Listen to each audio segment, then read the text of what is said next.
Super star Rajinikanth நடித்து வரும் வேட்டையன் படத்தில் நடிகர் ரஜினியுடன் சேர்ந்து அனிருத் ஒரு பாடலுக்கு டான்ஸ் ஆடுவதாகவும் இந்த பாடலின் படப்பிடிப்பு சமீபத்தில் நடந்ததாகவும் செய்திகள் வெளியாகியுள்ளன. இந்த தகவல் வெளியானதிலிருந்து ரஜினி ரசிகர்கள் சோகம் அடைந்துள்ளனர். தமிழ் திரையுலகின் முன்னணி இசையமைப்பாளர்களில் ஒருவரான அனிருத் இசையமைப்பது மட்டுமின்றி அவ்வப்போது சில படங்களில் சிறப்பு தோற்றத்தில் நடிப்பார் என்பதும் குறிப்பாக பல திரைப்படங்களின் முன்னோட்ட வீடியோவில் நடித்துள்ளார் என்பது தெரிந்தது.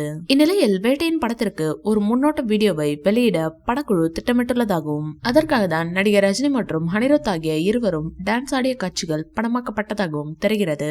ஆனால் அதே நேரத்தில் இந்த டான்ஸ் காட்சிகள் முன்னோட்ட வீடியோவில் மட்டும்தான் இடம்பெறும் என்றும் வேட்டையின் படத்தில் இருக்காது என்ற தகவல் தான் ரஜினி ரசிகர்களை சோகத்திற்கு உள்ளாக்கியுள்ளது. இந்த டான்ஸ் காட்சி மட்டும் வேட்டையின் படத்திலும் இருந்தால் தியேட்டர்கள் திரைக்க வைக்கும் அளவுக்கு இருக்கும் என்றும் இந்த காட்சிகளை படத்திலும் இணைக்க வேண்டும் என்றும் ரஜினி ரசிகர்கள் கோரிக்கை விடுத்து வருகின்றனர். லைக்கா நிறுவனத்தின் தயாரிப்பில் உருவாகும் இந்த படத்தின் படப்பிடிப்பு இறுதி கட்டத்தை அடைந்துள்ளதாகவும் இதுவரை இந்த படத்தின் படப்பிடிப்புக்காக ரஜினிகாந்த் சம்பளம் இல்லாமல் 120 கோடி ரூபாய் செலவு செய்யப்பட்டிருப்பதாக கூறப்படுகிறது.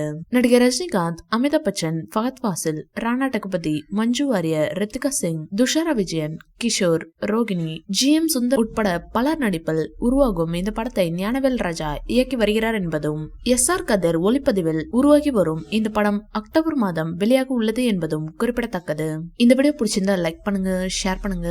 மேலும் ரஜினி சார் பற்றிய தகவல்களுக்கு எங்க சேனலை சப்ஸ்கிரைப் பண்ணுங்க.